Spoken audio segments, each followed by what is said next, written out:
amigos de la sodalidad iniciática, vamos a concluir el propósito 6, Medicina Universal, Alma de las Cosas. Más que seguro que tendrán preparado su propósito. Hola amigos, ¿recuerdan que habíamos dicho que íbamos a recibir algo especial al final de este propósito? Por eso es que no podemos esperar una semana o a lo mejor 2 semanas para poder grabar la tercera parte, la tercera y última. Me encantan los regalos, así es que vamos a leer el propósito.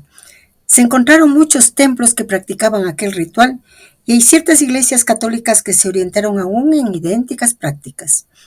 Un ejemplo interesante es Nuestra Señora de París, esa catedral tan rica en símbolos esotéricos que tiene el centro de su altar situado exactamente cara al sol y que podría, el 21 de marzo, equinoccio de primavera, encender con sus rayos el fuego sagrado, símbolo eterno de la voluntad de Dios. Existió también esa práctica en Roma, sobre todo con Numa, el segundo rey, que se inició en los misterios de la antigüedad. Fundó en 715, antes de la era cristiana, un gran colegio dirigido por los sacerdotes dionisíacos, a los cuales confirió los 3 grados de iniciación y les concedió el privilegio exclusivo de erigir templos a la gloria del arquitecto sublime del universo. Numa Pompilius dejó huellas de la tradición esotérica, dejó su nombre que fue a menudo sinónimo de fuego sagrado, tanto en el punto de vista del sentido propio, en recuerdo de las ceremonias y del culto hecho, como en el sentido figurado que significa su fe y su apego en perpetuar la misión que se le confió. Bueno, vayamos a Numa Pompilio, que nos está mentando ligado con el fuego sagrado, y sí, efectivamente, él fue el segundo rey de Roma, sucediendo a Rómulo. Reinó aproximadamente desde el 715 antes de nuestra era hasta el 673 y es conocido por su enfoque pacifista y su devoción religiosa. Durante su reinado, él estableció muchas prácticas y rituales religiosos que consolidaron la estructura social y espiritual de Roma. Fue elegido rey de Roma cuando, cuenta la historia, Roma vivía un momento bastante difícil, necesitaba estabilidad y cohesión social. Su misión principal fue establecer un marco religioso y legal que consolidara la estructura social y espiritual de Roma. Entre sus logros se incluyen la creación de sacerdotes especializados, la reorganización del calendario y la instauración de numerosas prácticas y rituales religiosos. El nombre Numa Pompilio no se traduce literalmente a fuego sagrado. Sin embargo, por su legado y las instituciones religiosas que estableció, como el culto a Vesta y el mantenimiento del fuego sagrado por las vestales, contribuyeron a que su nombre se asociara con la devoción religiosa y la pureza espiritual. Y bueno, nosotros podemos preguntarnos a propósito de qué se nos habla de Numa Pompilio. Y es a propósito de la analogía de su nombre, como el mismo maestro explica, fuego sagrado. Y así el propósito va a continuar mostrándonos los secretos de la Num. El nombre mismo de Numa o Nouma hace pensar en el término hebraico de Nouna, que significa pez y que es representado simbólicamente por el iniciado. Nouna caracteriza la letra Nun, 14ª letra del alfabeto. Es el santo, el sabio, el iniciado, que se hace el conservador de Dios porque conoce la verdadera ciencia sagrada. A menudo ese saber se relaciona al vino, pero para obrar así se debe ver en él un símbolo, porque, como el pez, representa el conocimiento, prudencia. El simbolismo del vino siempre desempeñó un papel importante, desde la antigua soma hasta el vino de la ceremonia cristiana, que representa la transubstanciación. Desde la América antigua, mayas, incas, hasta el oriente, India, Mongolia, el vino es la sustancia emblema del misterio, pues precisamente el término sot, misterio, y el término yaín, vino, tienen el mismo valor numérico, 70. Así, cuando la Biblia relata Noé bebió del vino y se embriagó, Génesis 9:21, se comprende fácilmente que realizó completamente la Santa Escritura, Torá. Pues, como lo explica muy claramente el Zohar, la Torá, santo conocimiento, se puede comparar al vino. La expresión apretó las uvas es una metáfora que expresa la idea de un examen profundizado de la esencia divina. Así, los símbolos desempeñan un papel durante la historia de la ciencia y de la religión y en todos los modos de expresión de los humanos. Evidentemente, es fácil permitirse acrobacias lexicológicas, pero, en fin, los términos de una lengua no fueron instituidos al azar. Y si nos molestamos en estudiar las palabras, encontraremos de nuevo una misma idea, representativa de una letra en diversos idiomas. Así, acabamos de analizar la palabra hebrea Nuna, la cual, si designa el pez en el lenguaje común, significa un iniciado en la lengua filosófica. Habíamos llegado a ese término por el nombre de Nouma, otro iniciado, sobre todo a causa de una similitud de la palabra misma, donde la letra Nun, el Noun del alfabeto hebreo, entraba en valor. Bueno, antes de seguir como nos propone, reflexionemos sobre lo que nuestro amigo Guénon, nuestro querido amigo René Guénon, nos transmite en el mismo libro que habíamos dicho al inicio de esta parte del propósito. Símbolos fundamentales de la ciencia sagrada. Ahí tiene el capítulo, Los misterios de la letra Nun. Obviamente hemos tomado lo que consideramos que es pertinente para el tema que se nos está planteando. Sin embargo, es necesario, es importante el que lean todo el capítulo, el que lo analicen, mediten en él, por no decir todo el libro, porque es un libro realmente extraordinario. Y bueno, para nuestra alma, acceder a esos misterios, realizar sus analogías, aprender cada vez más nuestro trabajo de realización interior, ese es uno de los propósitos que se nos está planteando. Vayamos entonces a la famosa letra Nun. La letra Nun, en el alfabeto árabe como en el hebreo, tiene por número de orden 14 y por valor numérico 50, pero además, en el árabe ocupa un lugar más particularmente notable, el central del alfabeto, pues el número total de letras del alfabeto árabe es de 28, en lugar de 22 como en el hebreo. En cuanto a sus correspondencias simbólicas, esta letra es considerada sobre todo en la tradición islámica como representación de el Hut, la ballena, lo que está además de acuerdo con el sentido original de la palabra Nun, que la designa y que significa también pez, y debido a este significado, Seyyidna Yunus, el profeta Jonás, es denominado Du-un-Nun, señor del pez. Esto está naturalmente en relación con el simbolismo general del pez y más en particular con ciertos aspectos que hemos considerado en el estudio precedente, especialmente como veremos con el del pez salvador, ya sea este el Matsya Avatara de la tradición hindú o el Ictis de los primeros cristianos.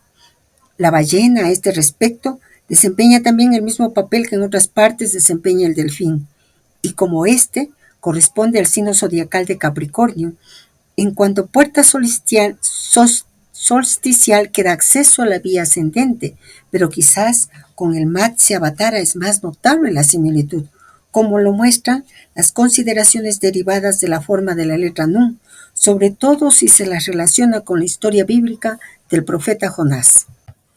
Para comprender bien de qué se trata, es menester ante todo recordar que Vishnu, manifestándose en la forma de pez, Matsya, ordena a Satya Brata, el futuro Manu Vaivasvata, construir el arca en la que deberán encerrarse los gérmenes del mundo futuro, y que con esa misma forma guía luego el arca sobre las aguas durante el cataclismo que marca la separación de los dos manvantaras sucesivos. El papel de Satyavrata es aquí semejante al de Seyyidna Noé, cuya arca contiene igualmente todos los elementos que servirán para la restauración del mundo después del diluvio.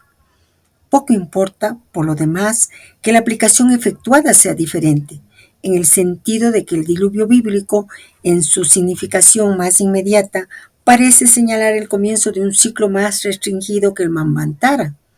Si no es el mismo suceso, se trata al menos de dos sucesos análogos en que el estado anterior del mundo se destruye para dejar lugar a un nuevo estado. Si ahora comparamos la historia de Jonás con lo que acabamos de recordar, vemos que la ballena, en vez de desempeñar únicamente el papel de pez conductor del arca, se identifica en realidad con el arca misma. En efecto, Jonás permanece encerrado en el cuerpo de la ballena, como Satyavrata y Noé en el arca, durante un periodo que es también para él, si no para el mundo exterior, un periodo de oscurecimiento, correspondiente al intervalo entre dos estados o dos modalidades de existencia. También aquí la diferencia es secundaria, pues las mismas figuras simbólicas son siempre de hecho susceptibles de una doble aplicación, macrocósmica y microcósmica. Sabido es, además, que la salida de Jonás del seno de la ballena se ha considerado siempre como símbolo de resurrección y por ende de paso a un estado nuevo.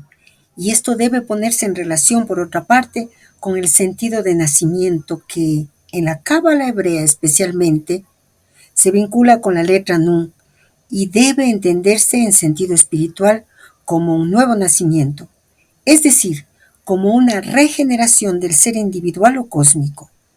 Es lo que indica muy netamente la forma de la letra árabe Nun. Esta letra está constituida por la mitad inferior de una circunferencia y por un punto que es el centro de ella. Ahora bien, la semicircunferencia inferior es también la figura del arca que flota sobre las aguas, y el punto que se encuentra en su interior representa el germen contenido o encerrado allí. La posición central del punto muestra, por lo demás, que se trata en realidad del germen de inmortalidad, del núcleo indestructible que escapa a todas las disoluciones exteriores. Volvamos ahora a la forma de la letra Nun, que da lugar a una observación importante desde el punto de vista de las relaciones existentes entre los alfabetos de las diversas lenguas tradicionales. En el alfabeto sánscrito, la letra correspondiente, Na, reducida a sus elementos geométricos fundamentales, se compone igualmente de una semicircunferencia y de un punto. Pero aquí estanda la convexidad vuelta hacia lo alto. Es la mitad superior de la circunferencia y no ya su mitad inferior, como en el Nun árabe. Es, pues, la misma figura colocada en sentido inverso, o, para hablar con más exactitud, son dos figuras rigurosamente complementarias entre sí. En efecto, si se las reúne, los dos puntos centrales se confunden naturalmente y se tiene el círculo con el punto en el centro, figura del ciclo completo, que es a la vez el símbolo del sol en el orden astrológico y el del oro en el orden alquímico. Así como la semicircunferencia inferior es la figura del arca, la superior es la del arco iris, el cual es el análogo de aquella en la acepción más estricta de la palabra, o sea, con la aplicación del sentido inverso. Son también las dos mitades del huevo del mundo, una terrestre en las aguas inferiores y otra celeste en las aguas superiores. Y la figura circular que estaba completa al comienzo del ciclo, antes de la separación de esas dos mitades, debe reconstituirse al fin de él. Podría decirse, pues, que la reunión de las dos figuras de que se trata representa el cumplimiento del ciclo, por la unión de su comienzo y de su fin, tanto más cuanto que, si se las refiere más particularmente al simbolismo solar, la figura del Na sánscrito corresponde al sol levante y la del Nun árabe al sol poniente. Volvamos al propósito que interrumpimos para dar lugar a ese descubrimiento de los misterios de la letra Nun que nuestro amigo Guénon nos transmite. Y la verdad es que con ese texto nosotros podemos hacer muchísimas analogías. Recordar el inicio y el final del ciclo con el paraíso terrestre y la Jerusalén celeste, por ejemplo. Recordar lo que habíamos visto de sod secreto y de vino, con el mismo valor de 70 como se nos recuerda en el propósito, y hacer muchas más analogías. Realmente es extraordinario. Y nosotros vemos que el propósito va a seguir dándonos algunos elementos adicionales sobre esta letra Nu. Dice el propósito, sigamos a través del enunciado de algunos términos al nadi, el nervio en sánscrito, ese canal sensitivo, y no perdamos pues el hilo de la vida. Casi seríamos tentados a decir el hilo de la gracia.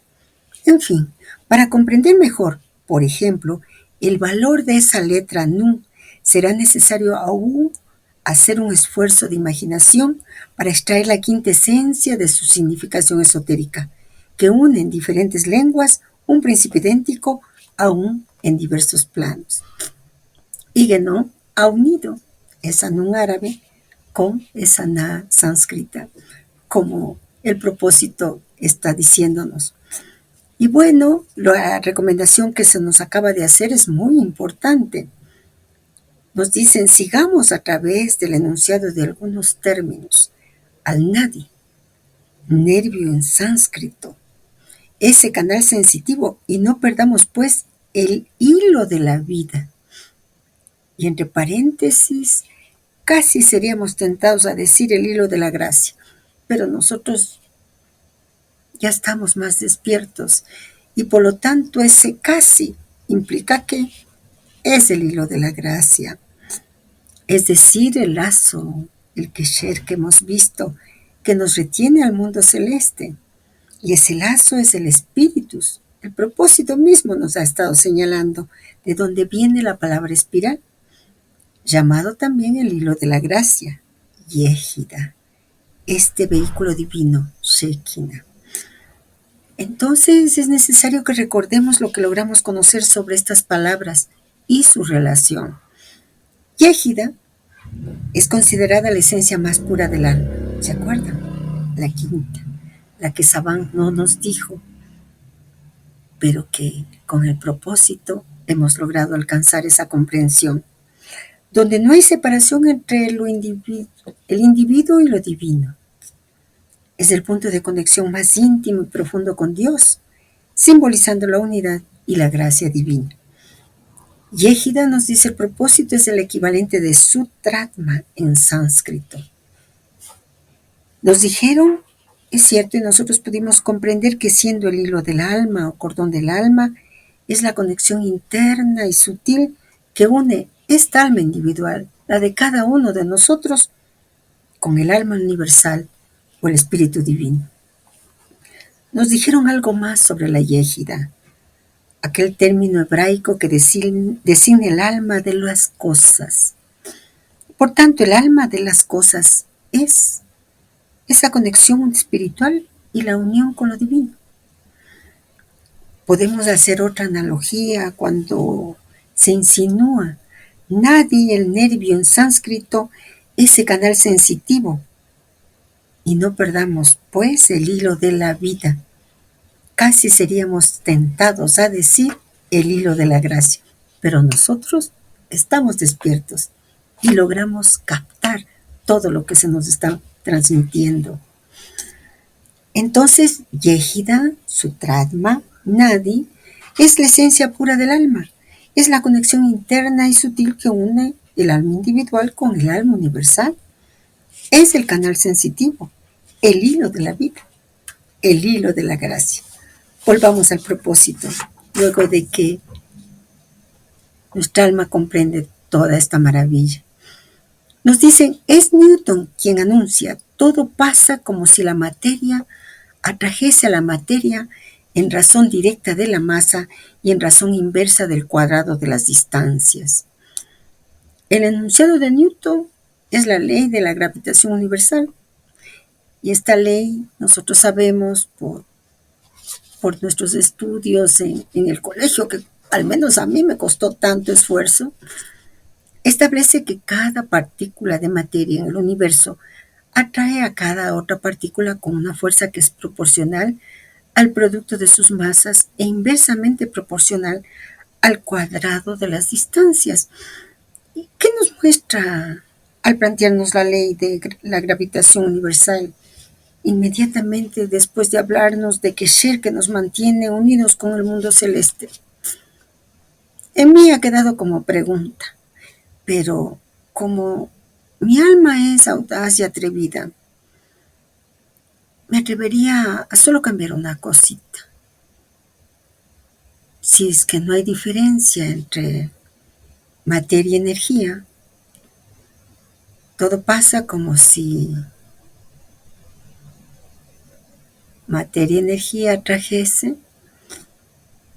a la materia y energía en razón directa de su comprensión y de su realización. Bueno, una simple lectura.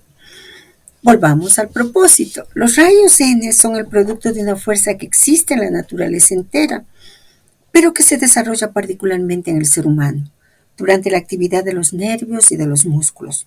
No es útil insistir de nuevo acerca de la palabra nadi, que significa río en hindú, nervio en sánscrito, y que se aplica por extensión en yoga a los grandes canales purificadores Ida, Pingala, Sushumna. Bueno, los rayos N fueron una forma hipotética de radiación descrita por un físico francés.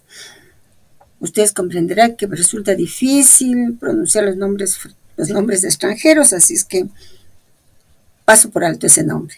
En 1903, inicialmente varios investigadores confirmaron la existencia de esos rayos, pero luego pues la ciencia sigue avanzando y realmente... Por ello nosotros no nos vamos a detener en los rayos N, pero sí en lo que realmente se nos está mostrando, que es la palabra nadi, que efectivamente en hindú significa río, nervio en sánscrito, y que se aplica por extensión en yoga, como nos dice el propósito, en los grandes canales purificadores Ida, Pingala, Sushumna. Y se refiere, por lo tanto, a los canales o conductos a través de los cuales fluye la energía vital, conocida como prana. Recordemos, nosotros sabemos ya que el azot de los alquimistas, prana de la tradición hindú, el ambital de Bergson, silem de los alquimistas árabes, el verbo como principio de vida universal, la fuerza inmanente de Carrel, y que lo imaginamos como una curva espiral o como un río que fluye y se vierte en el universo materializado, en el mundo de la Siag. Por lo tanto, con todo eso que nosotros hemos visto a lo largo de este propósito, tenemos que mirar las enseñanzas del yoga. El yoga, ese punto de vista, ese darshan de la India, nos dice que hay miles de nadis en el cuerpo humano, pero que 3 son los más importantes: Ida, Pingala y Sushumna. Estos 3 nadis principales están asociados con la energía lunar, Ida, con la energía solar y la energía central, respectivamente. Veamos un poquito más sobre estos 3 nadis. Ida, asociada con la energía lunar, corre a lo largo del lado izquierdo del cuerpo. Pingala, asociada con la energía solar y la actividad, corre a lo largo del lado derecho del cuerpo. Sushumna es el canal central que corre a lo largo de la columna vertebral y es el más importante para la práctica del yoga, ya que se dice que la energía kundalini asciende a través de este nadi. En el Yoga Yogismo, el séptimo gran mensaje, el misterio de los misterios, se dice: Ida, la fosa nasal lunar, llamada también Chandra, y el lado derecho a Pingala, nariz solar, llamada también Surya. Tenemos 2 columnas que en el yoga son Ida y Pingala, en la cábala columna de la derecha y columna de la izquierda, el solve coagula de la alquimia. Esas referencias dobles constituyen las 2 polaridades, macho, hembra, macrocosmo, microcosmo. En la práctica de la yoga se trata de unir esas 2 polaridades. Recordemos que unir es religar, es yu. En la tradición yógica, Sushumna es el nadi principal que corre a lo largo de la columna vertebral y es considerado el canal central de energía. Esta energía es conocida como Kundalini, esa fuerza espiritual latente que cuando se despierta asciende a través de Sushumna y activa los chakras o centros de energía a lo largo del camino. A Kundalini también se le conoce como el fuego interno, o se refieren a ella como la energía serpentina. Esta energía reside en la base de la columna vertebral, en el chakra raíz Muladhara, y cuando se despierta, asciende a través del canal central Sushumna, activando los chakras a lo largo de su camino. Se nos reveló, hay que recordarlo, que Kundalini es esa misma energía universal que está en cada uno de nosotros, y logramos compararla con la libido de Jung. Bueno, volvamos al propósito. Recuerden que el nitro es aquel elemento constitutivo de la mayor parte de los cuerpos naturales. Combinado con el principio alcalino, produce el natrón o natrum de los antiguos, que es el disolvente universal. Y lo que llama la atención es aquello de disolvente universal, porque es un término alquímico. La fórmula en latín, recordemos, es solve et coagula, que se traduce como disolver y coagular. Ya habíamos visto que solve significa disolver o separar, implica la disolución de una sustancia en sus componentes básicos, y este proceso implica la recombinación de los elementos disueltos en una nueva forma más pura y elevada. En esencia, se trata de descomponer lo viejo y lo impuro para crear algo nuevo y mejorado. Es una metáfora para la transformación y purificación del ser humano. Lo vimos en el quinto propósito, en alquimia. Entonces, hay que preguntarnos, al decir que el nitro es un elemento constitutivo de la mayor parte de los cuerpos naturales, es posible que se esté refiriendo al nitrógeno, que es un elemento químico esencial que constituye aproximadamente el 78% del aire que respiramos. Y en la yoga es a través de la respiración, por eso tomamos esa cita del Yuga Yoga Yogismo, en donde se asocia Ida y Pingala con la Ida con la fosa izquierda, la fosa nasal, y Pingala con la fosa nasal derecha. Y fíjense, de inmediato nos hablan de este disolvente universal. El prana va a los dos canales, Ida y Pingala. Por ello, aprender a respirar es esencial. En el Yuga Yoga Yogismo nos entrega un ejercicio sencillo con el cual podríamos empezar. Hemos dicho que el Sushumna no recibe aire, puesto que corresponde al Akash, y el prana es transmitido en cambio por los dos canales Ida y Pingala. Así pues, es conveniente hacer durante un instante, cada 2 horas, una respiración idéntica por cada una de las dos fosas nasales. Se puede comenzar con Ida en la aurora del día del novilunio, después de 2 horas con Pingala, así alternando sucesivamente durante 3 días. Cada vez, todas las mañanas, durante este lapso se comenzará la respiración por Ida, y durante los 3 días siguientes se comenzará esta vez por Pingala en el correspondiente lapso de las 2 primeras horas. En plenilunio se tendrá cuidado de comenzar por Pingala, alternando cada 2 horas y cada 3 días también. Este ejercicio sencillo se complementa recordando que debemos inspirar siempre por las fosas nasales y no por la boca.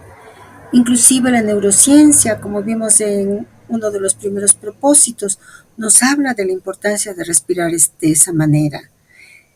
Podemos detenernos sobre el término que se utiliza en la obra como disolvente universal, natrón o natrum de los antiguos. Los egipcios tienen algo importante que decirnos. La palabra natrum proviene del latín y se refiere a un compuesto químico conocido como carbonato de sodio o natrón. El término tiene sus raíces en el antiguo egipcio, que se utilizaba para describir una variedad de sales naturales que contenían carbonato de sodio. Estas sales eran empleadas en el proceso de momificación y en la fabricación de vidrio. En el antiguo Egipto, la momificación no solo era un proceso técnico, sino también un ritual profundamente simbólico y sagrado. Los egipcios creían que la muerte era solo una transición hacia otra forma de existencia, y la preservación del cuerpo era esencial para asegurar la vida eterna en el más allá. Uno de los símbolos más importantes en el proceso de momificación era el ojo de Horus. Representaba protección, salud y restauración. Se colocaba en las bandajes de las momias para proteger al difunto y asegurar su renacimiento en el más allá. Otro símbolo crucial era el Ankh, conocido como la cruz ansada, que simbolizaba la vida eterna. Este símbolo a menudo se incluía en los amuletos y en las decoraciones de las tumbas para garantizar la inmortalidad del alma.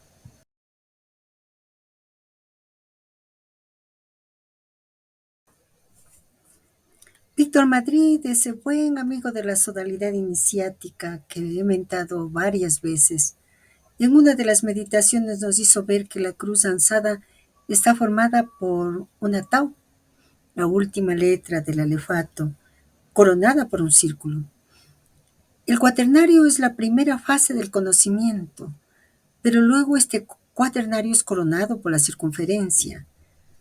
Cuando podemos unir los grandes mensajes, que son el cuadrado, con los propósitos psicológicos, que son el círculo, ahí se tiene la cruz ansada y se obtiene el licor de la inmortalidad, planteaba Víctor. ¿En qué basaba Víctor su lectura? En lo que dice el propio iniciador sobre los grandes mensajes, específicamente sobre los grandes mensajes del 1 al 4 y su correspondencia con los elementos. Así, el gran mensaje 1, tierra, el gran mensaje 2, agua, el gran mensaje 3, fuego, y el gran mensaje 4, aire. Los grandes mensajes siguen el movimiento indirecto, el de la precesión equinoccial, porque se habla del buey apis al aguador. Así lo señala el propio maestre. Tiene un movimiento igual al de las manecillas del reloj. La instrucción que da el iniciador es que es necesario estudiar los grandes mensajes paralelamente con los propósitos psicológicos. De esta manera, y haciendo las correspondencias que acabamos de decir, si gran mensaje 1 es tierra, por lo tanto, como chakra es Muladhara. Y tenemos del propósito 1 al propósito 6. ¿Se acuerdan que ya hicimos unos cuadritos al respecto? El gran mensaje 2, agua, sería como chakra Svadhisthana, del propósito 7 al 12. El gran mensaje 3 es fuego, Manipura, del propósito 13 al propósito 18. Y el gran mensaje 4 es aire, Anahata, del propósito 19 al propósito 24, que en la francmasonería, haciendo la analogía, habíamos visto que del propósito 1 al propósito 24 serían misterios menores. Ahora ya sabemos el papel que juega el natrón o natrum de los antiguos en el acto sagrado de momificar y también en el acto sagrado de la fabricación de vidrio. Para el uno es la inmortalidad, para el vidrio es la posibilidad de permitir pasar la luz. Por lo tanto, nosotros buscando la inmortalidad de nuestra alma, pero también haciendo que nuestra alma sea transparente para que la luz de los propósitos la traspase. Y bueno, vayamos y continuemos entonces con algo que al hablar de Natrón o Natrón de los antiguos es importante. Nos permite pasar al más allá. Y la pregunta sería, ¿cuál es el más allá en este caso? ahora en este presente, en este trabajo interior, luego de iluminar el chakra Muladhara, cuyo regente es Saturno, vamos a ir al chakra Svadhisthana. No nos podemos saltar. El propio Víctor, que recordamos en otro propósito, nos decía con claridad, es de uno en uno, no hay cómo saltarse. Pero de otra manera, es cierto. Mas entonces ese más allá para nosotros ahora es ir hacia ese chakra Svadhisthana. Ahora que nosotros podemos considerar también que hemos logrado esa conexión entre lo humano y lo divino. Volvamos al propósito.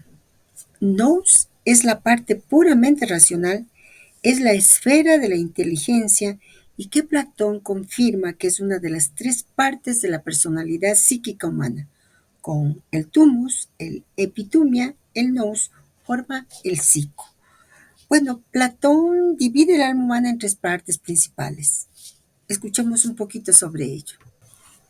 Nous, razón, es la parte más elevada del alma, responsable del conocimiento y la comprensión de las verdades eternas y universales. Es la facultad intelectual que permite al ser humano acceder al conocimiento verdadero más allá de las apariencias y las opiniones. Para Platón, el nous es esencial para alcanzar el conocimiento de las ideas o formas, que son las realidades perfectas e inmutables que existen en un mundo aparte del mundo sensible.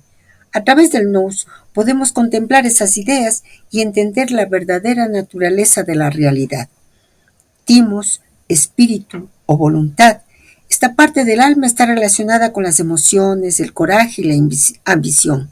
Es la fuente de nuestras pasiones y deseos nobles, como el honor y la justicia. Epitimia, apetito o deseo, es la parte del alma que se ocupa de los deseos físicos y las necesidades básicas, como el hambre, la sed y el placer. Platón utiliza esta división para explicar cómo el equilibrio entre estas partes del alma es esencial para una vida justa y armoniosa. La razón debe gobernar sobre el espíritu y el apetito, asegurando que nuestras acciones estén guiadas por el conocimiento y la sabiduría. Esa es la propuesta. Y esa es nuestra configuración. Es cierto que la Cábala habla de 4 almas, cada una de las cuales las tomamos de uno de los 4 mundos, mas el principio es similar. En la continuación del propósito, a esa alma, a cada una de nuestras almas, se le va a topar. Leamos el propósito. Nara es el soplo divino en sánscrito. Según los Vedas, es el espíritu de Dios que flotaba sobre las aguas del abismo, y de las escrituras de la India antigua afirmaban, pues, ese símbolo del absoluto sobre el cual se exteriorizaba el primer principio, y esto largo tiempo antes del Génesis hebraico. Comprendemos entonces lo que los griegos llamaron el noumeno, que es la realidad suprafenomenal. El noumeno es el opuesto del fenómeno, es lo que el absoluto es con relación al relativo. Es lo esencial, la cosa en sí, el mundo noumenal es lo único que existe realmente. Bueno, en el Rig Veda, uno de los textos más antiguos de la India, se menciona a Nara como un ser divino que representa a la humanidad. En la literatura y filosofía india, Nara no solo se refiere a un ser humano en el sentido físico, sino también a la esencia y el espíritu del ser humano. En textos antiguos como los Vedas y los Upanishad, Nara se usa para explorar la naturaleza de la existencia humana y su relación con el universo. En la filosofía del Vedanta se habla de Nara en el contexto de la búsqueda del conocimiento y la verdad, y cómo los seres humanos podemos alcanzar la iluminación a través de la meditación y la comprensión de nuestra verdadera naturaleza. En la épica Mahabharata, el libro más famoso de la tradición hindú, Nara es uno de los nombres que se da a Arjuna, el héroe primordial, uno de los héroes principales. y se usa para simbolizar la lucha interna y externa que enfrentamos cada ser humano en nuestro camino hacia la realización personal y espiritual. Estos solo son algunos ejemplos de cómo está utilizándose o se puede utilizar la palabra Nara, pero el profundo significado está dicho en el propósito. Nara es el soplo divino. Y bueno, en la continuación del propósito se nos habla de nihil vocatur. Es el vocablo latino para designar la nada en el sentido de lo absoluto. Así, por ejemplo, Scott Erigen dice: Dios, debido a su excelencia y por su propio mérito, no puede ser nombrado. Ese extraño erudito de la Edad Media define así a Dios, en el mismo sentido que en el plano de la Insop de la Santa Cábala, pero ese es llamado nada o se llama nada, puede compararse también al gran vacío. Esa expresión puede referirse a un concepto filosófico, cosmológico que describe un estado de vacío o nada absoluto de Virgilio, o también al Adi Shakti de los hindúes. Quizás desde ese principio que los tibetanos intentan invocar con su Norbu, ese encanto protector que se encuentra un poco en todos los lamas. Y tenemos que detenernos también un poquito en lo que nos dice la tradición hindú sobre ese Adi Shakti. Es una de las deidades femeninas más importantes y representa la energía primordial y creativa del universo. El término Adi Shakti se compone de dos palabras en sánscrito. Adi, que significa primero o primordial, no primero como número o como posición, sino como dice Genom, principio, principial. Y Shakti, que significa poder o energía. Por lo tanto, Adi Shakti se traduce como poder primordial o energía primordial. Adi Shakti es en la tradición sánscrita, en la tradición hindú, considerada la fuente de toda creación y la fuerza que anima todo el universo. En muchas representaciones, Adi Shakti es personificada por la diosa Parvati, quien es la consorte del dios Shiva. Juntos representan los aspectos femenino y masculino de la divinidad, simbolizando la danza sagrada de la energía cósmica que mantiene el equilibrio y el orden en el universo. Con todo lo que nosotros conocemos, gracias a este propósito psicológico, podemos imaginar esa danza sagrada.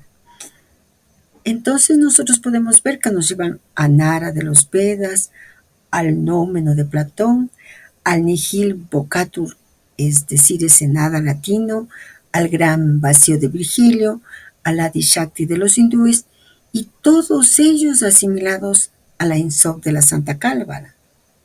Por lo tanto, nos llevan al absoluto y más allá, porque es un idioma metafísico, más allá de lo físico, más allá de lo material. Volvamos a propósito. Aquí están, pues, esas transposiciones de las cuales hablamos hace un momento. Se notará que no es tan fácil ver un cierto lazo entre esos términos. Mejor aún, aunque tengan significaciones muy diferentes, se verifica a veces que, después de errores de pronunciación, me cogieron, ¿eh? Los términos son asimilados el uno al otro. Por ejemplo, la palabra pan en arameo se dice lejem y habría sido comprendida por los judíos convertidos como carne, que se dice lejom, pero que se pronuncia de una manera casi semejante a lejem. De aquí esa transformación del pan en carne del Cristo con el misterio de la hostia en la Eucaristía. Pero volvamos a nuestra idea acerca de los valores atribuidos a la letra Nun. Na, ne, ni, no, nu, etc. Es fácil así seguir la extensión de un punto de vista individual, colectivo y, en fin, universal, y la sucesión de las palabras se hace tan fácilmente. Consideremos, por ejemplo, en tibetano nga, que significa yo, idea personal, nemo, que califica a la dueña de la casa. La pequeña comunidad se forma y, en fin, nun, que quiere decir humanidad. Y bueno, les invitamos a que escribamos estas dos palabras. Escribamos, como hemos dicho, las dos palabras lejem, pan en arameo y hebreo, y lejom, carne en arameo. Si nosotros nos fijamos, existe una igualdad entre lejem y lejom, entre pan y carne. Esa igualdad se presenta en el valor guamétrico del primero y el valor esotérico del segundo, 75. Sin embargo, en hebreo, la palabra para carne es basar y se escribe bet, shin, resh, y el valor guamétrico es 504 y el valor esotérico es 304. Vamos poco a poco llegando al final del propósito 6. Volvamos a él y escuchemos y leamos lo que nos dicen. Esa idea de una relación que une los diversos planos del mundo hace pensar en el Nefesh, aquel organismo físico-psíquico que está unido al mundo asiático. Ver descripción de esos cuatro mundos y el mecanismo en los propósitos psicológicos número 2. Nefesh es, según los hebreos, el alma animal.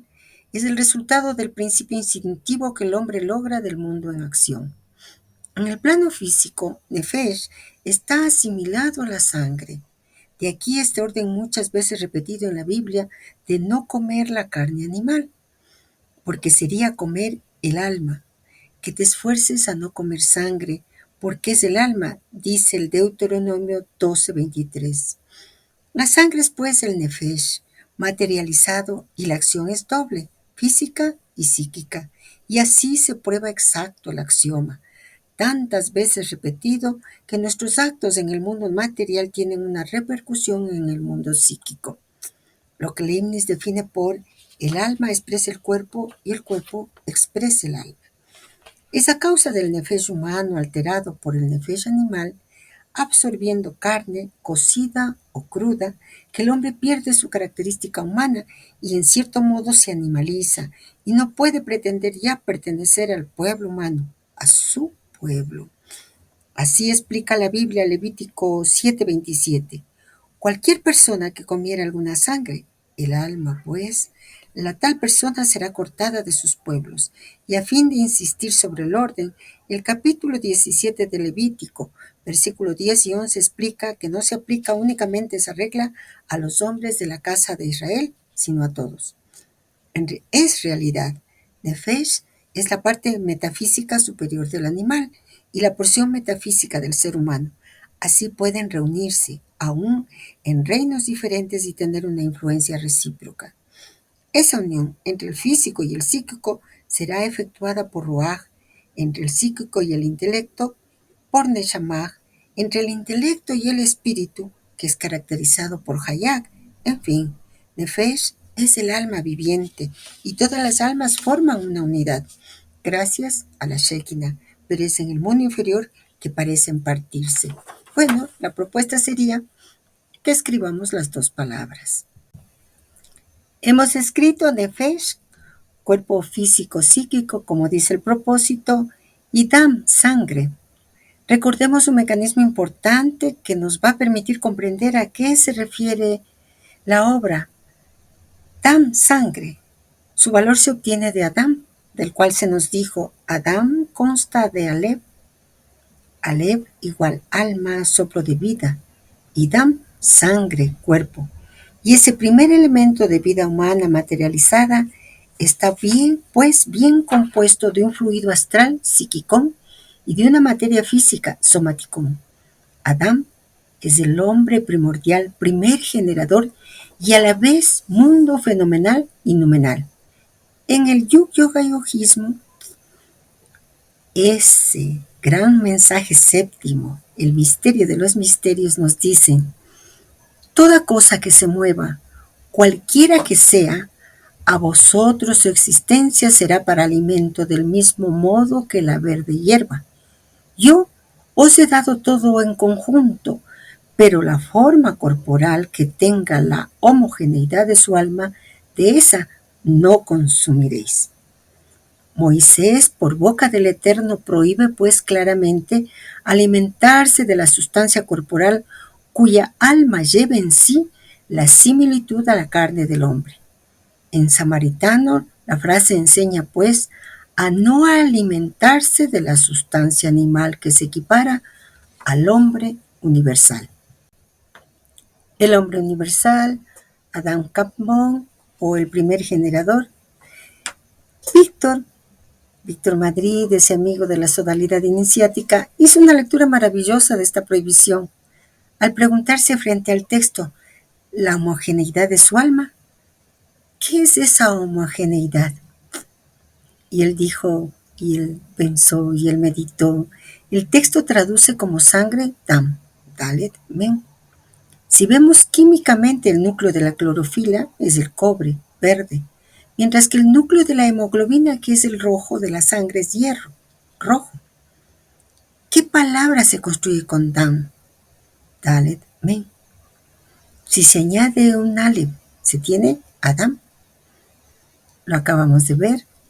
Entonces la comprensión sería algo así como: no serás caníbal porque no debes comer algo de tu naturaleza. Por ello el maestro señala en el párrafo que acabamos de leer, en fin, Nefesh es el alma viviente y todas las almas forman una unidad gracias a la Shekinah, pero es en el mundo inferior que parecen partirse. Volvamos al propósito psicológico. Solo los iniciados, los maestros, los yogis, realizan verdaderamente ese uno todo. Noé, ese gran patriarca de Israel, conocía las leyes de la formación y por su ciencia se puso en relación con la prudencia suprema.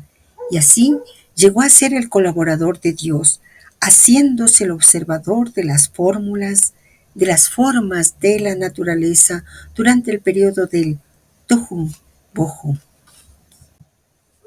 Tohu Bohu es una expresión hebrea que aparece en el primer versículo del libro del Génesis en la Biblia. Se traduce comúnmente como desorden y vacío, o caos y desolación. Esta frase describe el estado del mundo antes de la creación, cuando todo era un caos informe y vacío.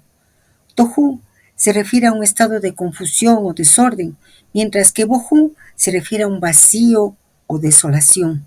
Juntos, estos términos pintan una imagen de un mundo sin forma y sin vida, que luego es transformado por la palabra creadora de Dios en un cosmos ordenado y lleno de vida. En el principio creó Dios los cielos y la tierra estaba desordenada y vacía, y las tinieblas estaban sobre la faz del abismo, y el Espíritu de Dios se movía sobre la faz de las aguas. El propósito continúa. Noé, Nun, Het, es esencialmente compuesto de un Nun, del cual vimos la relación con Nouma, el pez en el símbolo iniciático. En su carácter original, Noah quiere decir descanso o sueño de la naturaleza, y es la potencia morfogénica incluida en todo organismo. Durante el diluvio, Noé conserva los arquetipos de los seres futuros.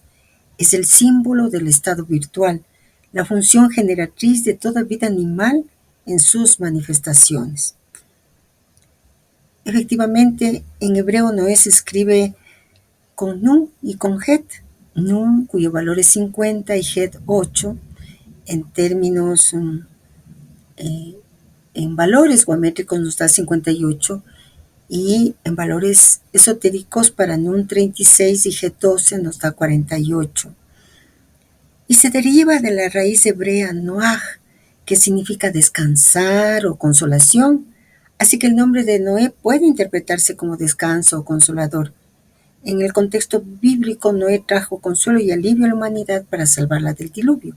Pero acá nos hablan de que Noé es el símbolo del estado virtual. Tengamos esas letritas, esa frase muy, muy presente. Nuestro amigo que no nos transmitió conocimientos importantes sobre Noé. Recuperemos esa memoria con los datos que pudimos conocer. Solo aquello que nos va a complementar. Ustedes ya tienen los banners. La referencia al libro del cual nosotros obtuvimos esa transmisión, Símbolos Fundamentales de la Ciencia Sagrada. El papel de Satya Brata es aquí semejante al de Seyidna Noé, cuya arca contiene igualmente todos los elementos que servirán para la restauración del mundo después del diluvio. Si no es el mismo suceso, se trata al menos de dos sucesos análogos, en que el estado anterior del mundo se destruye para dejar lugar a un nuevo estado. Comparando todo esto con Jonás y la ballena. Dice, Jonás permanece encerrado en el cuerpo de la ballena, como Satyavrata y Noé en el arca, durante un periodo que es también para él, sino para el mundo exterior, un periodo de oscurecimiento. ¿Qué nos querrán decir con todo esto? Y con lo que acabo de decir, hay un estado virtual que permanece encerrado.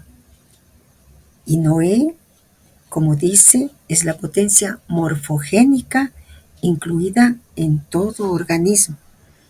Que no nos dijo también, sabido es además que la salida de Jonás del seno de la ballena se ha considerado siempre como símbolo de resurrección y por ende de paso a un estado nuevo. Y esto debe ponerse en relación, por otra parte, con el sentido de nacimiento, que en la cábala hebrea especialmente se vincula con la letra Nun, y debe entenderse en sentido espiritual como un nuevo nacimiento, es decir, como una regeneración del ser individual o cósmico. Pues pongamos mucha atención a lo que el propósito nos acaba de decir y si unimos con esas partecitas que nos transmitió Guénon, vamos a comprender todo lo demás que el propósito nos dice, habla a nuestra alma. Volvamos al propósito. Ese nombre de hombre, aunque sea un epónimo que significa sueño, nos lleva a la palabra sánscrita nidra, una de las 5 grandes clases de reglamentación en la actividad mental. Nidra es el sueño considerado como experiencia del inconsciente. Primeramente, el gurú enseña a su discípulo que el hombre pierde gran parte de su vida en la inactividad, empezando por el tiempo enorme que consagra a dormir, y aún ese sueño no es a menudo reparador de las energías prodigadas en la actividad diaria. En realidad no descansa más de 11 minutos, y el resto del sueño no es nada más que un vago desvarío o reacción nerviosa. Durante una noche se cuenta, por término medio, que un durmiente se vuelva y revuelva otra vez en su lecho, hasta el punto de hacer hasta 1500 movimientos. Así, 4 horas de descanso por la noche serían ampliamente suficientes para reparar el cansancio del organismo en tiempo normal. La yoga enseña que no se debe dormir ni mucho ni poco, así como las reglas de comer y otras necesidades del individuo, que el sistema deja al sentido común de cada uno. Pero el yogi, sin embargo, aprende pronto a controlarse a su descanso como las otras cosas, porque rebusca el resultado máximo y no quiere desperdiciar en vano. La teoría dice que durante el sueño, el espíritu aprovecha de la experiencia astral de cualquier manera. Aún no ha beneficiado a ninguno y nadie ha podido relatar un hecho tangible y nuevo de otro mundo. Por otra parte, puesto que la evolución del ser no puede hacerse sino conscientemente y debe obligatoriamente ser obtenida por la conciencia, el hombre debe evitar todo lo que pertenece al dominio del inconsciente y consecuentemente nunca consigue una ventaja del sueño y del ensueño para la evolución espiritual. Aún los estados mediúmnicos nunca ofrecieron un verdadero beneficio espiritual y por esta razón no se debe tener como recurso aún para la aparente meditación de los occidentales, sino un método de maestría de larga duración que permite elevarse a los grados supremos de la yoga. En el contexto de la yoga, el sueño es considerado como una parte esencial del bienestar físico-mental. Según los textos yógicos, el sueño, nidra, es uno de los 5 estados de la mente, junto con la vigilia, el sueño con sueños, el sueño profundo y el estado de trascendencia. El yoga enfatiza la importancia de un sueño reparador para mantener el equilibrio y la salud. Y además, el yoga enseña que la calidad del sueño puede ser mejorada a través de la práctica regular de asanas, es decir, de posturas, pranayama, que ya vemos, hasta consideramos un ejercicio dado en el yoga yogismo, que son técnicas de respiración y meditación.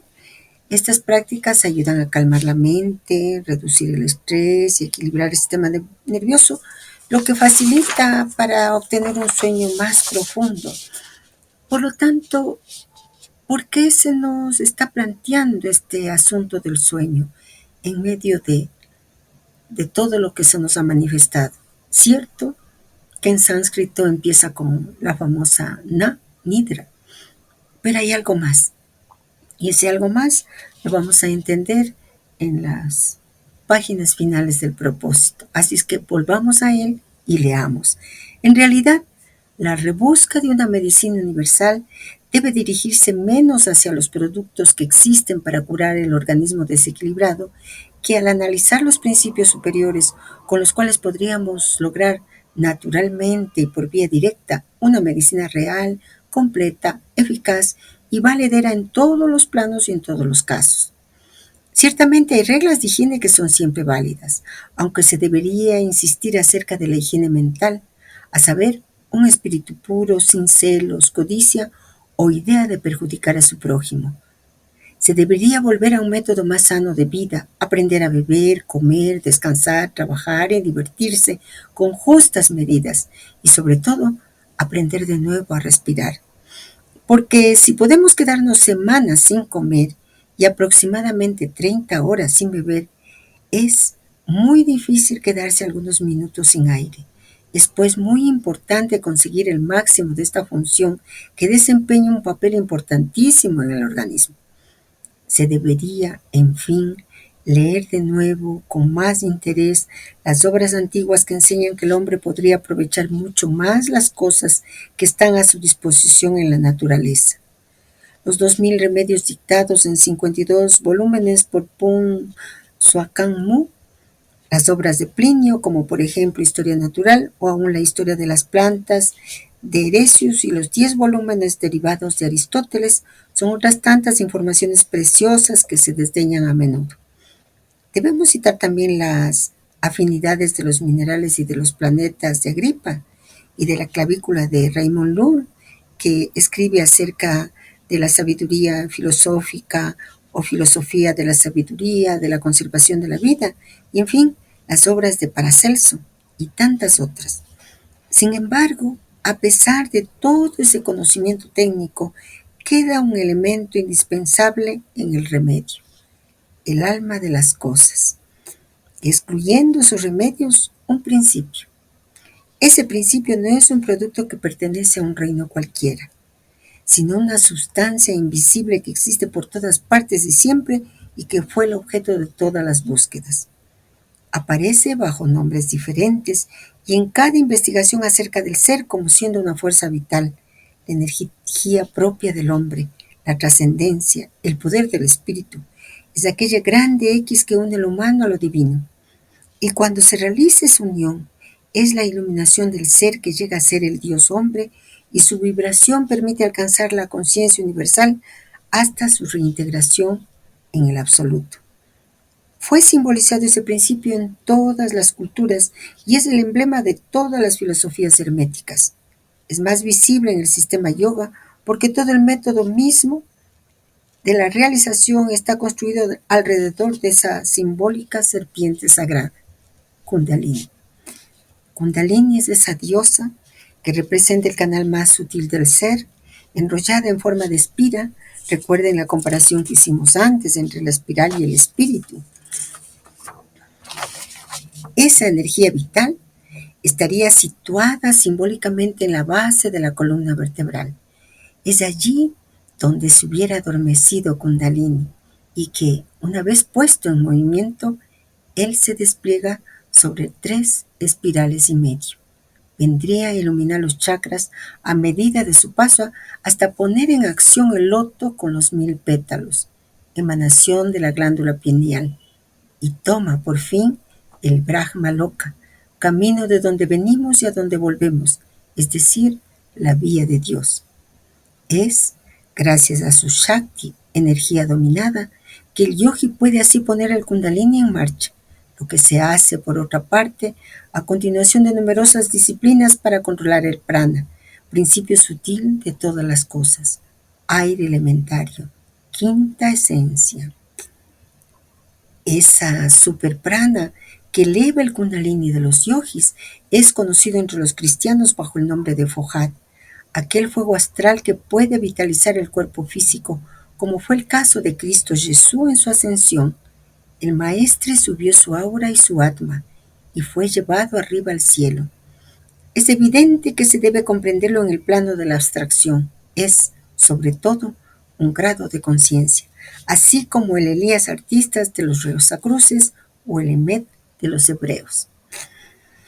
Bueno, en esta síntesis que la obra se está presentando sobre la rebusca de la medicina universal, se enfatiza sobre ese principio, que no es un producto que pertenece a un reino cualquiera, nos dicen, sino una sustancia invisible que existe por todas partes y siempre, y que fue el objeto de todas las búsquedas, que aparece bajo nombres diferentes en cada investigación acerca del ser como siendo una fuerza vital, la energía propia del hombre, la trascendencia, el poder del espíritu. Y nosotros a lo largo de nuestra meditación hemos encontrado esos nombres diferentes que nos hablan de este principio. El prana de los Vedas, de la tradición hindú, el aso de la alquimia y el elan vital de verso. Todos estos términos se refieren a una energía vital o fuerza cósmica que anima y da vida a la materia. Y cada una de estas tradiciones tiene su propia interpretación y contexto, pero todos comparten la idea de esa energía fundamental que anima y conecta todo lo que existe. Ahora nos entregan otro nombre, Fohat, término que proviene de la teosofía. ¿Por qué decimos esto?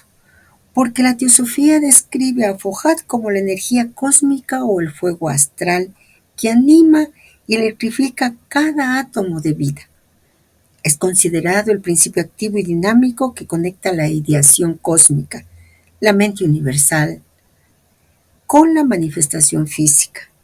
Es la fuerza que da vida y movimiento a la materia y se la asocia con la electricidad cósmica. En este contexto, en el contexto de la teosofía, Fohat es visto como una energía vital que puede influir y vitalizar el cuerpo físico.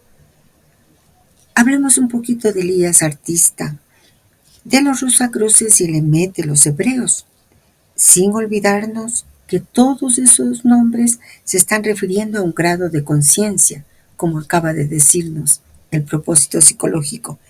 En la alquimia y la tradición esotérica, Elías Artista es considerado el patrón de la alquimia, una figura simbólica que representa la perfección y la iluminación que los alquimistas buscan alcanzar. El nombre Elías Artista está vinculado con el profeta bíblico Elías, quien según la tradición no murió físicamente, sino que fue llevado al cielo. Esta figura es vista como un maestro, como un guía que inspira la búsqueda de la sabiduría y la transformación. Por ello, Elías Artista viene a ser el ideal del alquimista perfecto, aquel que ha logrado la transmutación espiritual y material. Elías Artista está también relacionado con la idea de un futuro Mesías alquímico que traiga una era de justicia y perfección. Es una figura que encarna la esperanza de un mundo mejor y la realización de los ideales alquímicos, que se resumen en el famoso solve y coagula. Los Rosacruces también compartían una concepción similar de Elías Artista. En la tradición, Rosacruz no es visto como un individuo específico, sino más bien como un ser colectivo que representa la hermandad misma y también simboliza la perfección y la iluminación que los rosacruces, al igual que los alquimistas, buscaban alcanzar. Elías Artista es mencionado en los escritos rosacruces y se le asocia también con esa era de justicia, de perfección. También está vinculada a las enseñanzas de Paracelso, del cual algo escuchamos en el propósito. Paracelso profetizó la llegada de un descubrimiento de gran importancia que sería revelado con el advenimiento de Elías Artista. Pues bien, todos esos términos están relacionados justamente a esa energía latente, virtual, que la tradición sánscrita le llama Kundalini. Volvamos a nuestro propósito, nuestro hilo de gracia. El bastón de Esculapio es el emblema de aquella fuerza benéfica que reina, es el símbolo de Kundalini que sube a través del canal central. Llegó a ser el signo de los doctores en medicina, quienes antiguamente eran magos y cuyo sacerdocio era luchar contra las fuerzas del mal en los diversos dominios, tanto en el dominio psíquico como en el físico. Asclepios, del cual los latinos hicieron Esculapio, era, según la mitología de los griegos, el hijo de Hermes, cuyo caduceo es el atributo y esa vara simbólica de los antiguos servía de emblema a los investigadores de la verdad. Como varias veces a lo largo de los propósitos nos vamos a encontrar con Asclepios, que los latinos le llamaron Esculapio, escuchemos solo un poquito respecto al mito de Asclepio. El bastón de Esculapio, también conocido obviamente como la vara de Asclepio, es un antiguo símbolo asociado con la medicina y la curación. Este símbolo consiste en una vara con una serpiente enrollada alrededor de ella. En la mitología griega, porque viene de esa mitología, Asclepio era el dios de la medicina y la curación, podríamos decir, y la sanación. La historia del bastón de Esculapio se remonta a la antigua Grecia. Asclepio, hijo del dios Apolo, y la ninfa Corones, fue instruido en el arte de la medicina por el centauro Quirón. Recordemos los mitos de Quirón, vayamos a buscarlos y vamos a comprender mucho más quién le instruye a Asclepio sobre el arte de la medicina, ni más ni menos que Quirón. Se dice que Asclepio tenía la capacidad de curar todas las enfermedades e incluso resucitar a los muertos, lo que llevó a Zeus a temer que los humanos pudieran volverse inmortales. Como resultado, Zeus mató a Asclepio con un rayo. El bastón con la serpiente simboliza la curación y la renovación. Ese símbolo de la serpiente, nosotros sabemos, está tomado en el sentido de que las serpientes mudan su piel periódicamente. Volvamos al propósito. Es en el mismo sentido que Moisés tiene una vara en la mano. Según el relato bíblico en el capítulo 4 del Éxodo, versículos 3 y 4, se trata de la serpiente sagrada que se menciona en todas las tradiciones antiguas y que se encuentra de nuevo en los emblemas egipcios sobre la cabeza de los iniciados, en el casco de Vishnu en la India, en las decoraciones de los mayas, etc. Repórtense a mi libro Los Centros Iniciáticos en lo que se refiere al mecanismo de la transformación simbólica de la vara de Moisés en sierpe. El bastón brahmánico con sus nudos representa también el kundalini en erección a través de los centros nervofluídicos, los chakras, así como el bastón compañérico, aquel bastón nudoso que los miembros de las sociedades de constructores llevan siempre como emblema del compañerismo framasónico.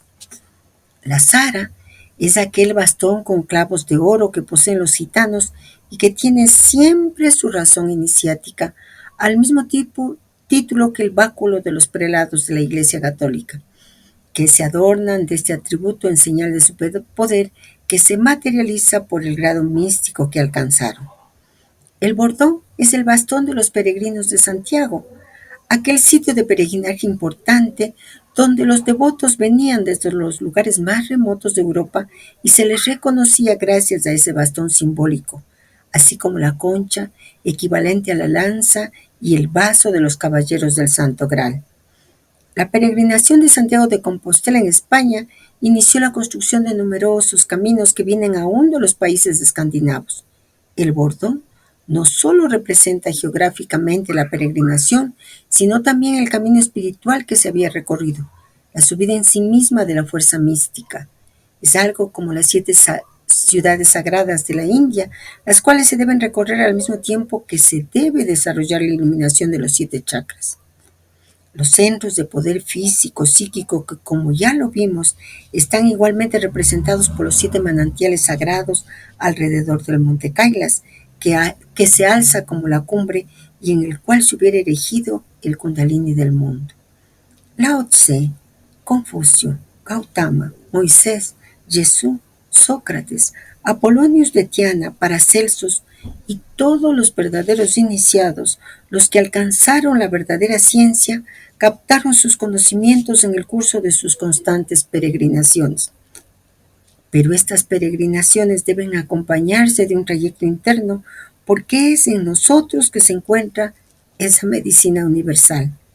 Conocer el mundo es aprender todas las cosas que se refieren a la naturaleza, tanto como a los hombres. Y es así como se descubre uno a él mismo. Y al encontrar su verdadero sí, se realiza Dios, puesto que somos hechos a su imagen. El propósito psicológico termina citando a varios maestros de la humanidad y nos dice que todos los verdaderos iniciados, los que alcanzaron la verdadera ciencia, captaron sus conocimientos en el curso de sus constantes peregrinaciones. Podríamos preguntarnos cuál es la verdadera ciencia. Y podríamos decirnos que es aquella que eleva nuestra conciencia. Nos hablan del sueño y de los símbolos que muchas tradiciones han utilizado para mostrarnos esa energía vital que está en nosotros, en cada uno de nosotros, dentro de nosotros. ¿A propósito de qué?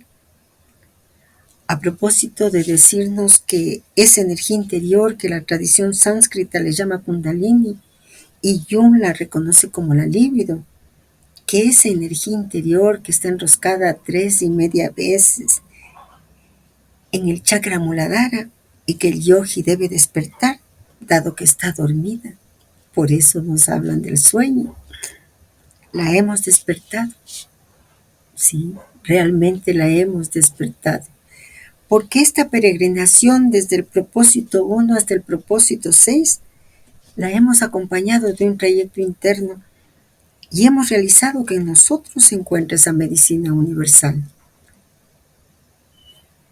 De ahora, más allá, es ir a Svadhisthana, porque como se dice en el propio propósito, despertarla, sí, pero luego conducir esa energía hasta el 36º propósito, hasta Agna. ¿Por qué esta alma ha querido llegar al final del propósito 6, este 13 de enero del 2025? Y porque esta noche se va a producir la luna llena, la primera luna llena del año, el plenilunio de esa luna llena.